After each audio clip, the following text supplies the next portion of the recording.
La présidentielle comorienne approche à grands pas. Mais pour l'opposition, impossible de s'accorder sur un candidat unique.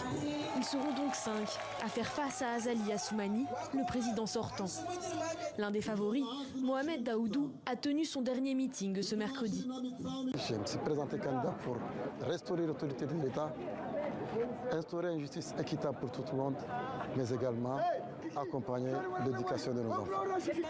Alors que près de la moitié des Comoriens vivent sous le seuil de pauvreté, ses partisans voient en lui le seul capable de juguler l'inflation dans le pays. Mais sa place dans l'opposition peut pourtant poser question. Daoudou a été le ministre de l'Intérieur de son concurrent. Je me suis allié avec le président Azali en 2016 sur la base d'un accord de gouvernement. À partir du moment où il y a eu une divergence de point de vue, la gestion du pouvoir, je ne me retrouvais pas. Donc je croyais qu'en étant à l'intérieur du système, je pouvais changer. J'ai continué, mais au final, j'ai constaté que c'était impossible de faire changer les choses en étant à l'intérieur. Des propos qui résonnent avec les ambitions d'un des autres candidats de l'opposition.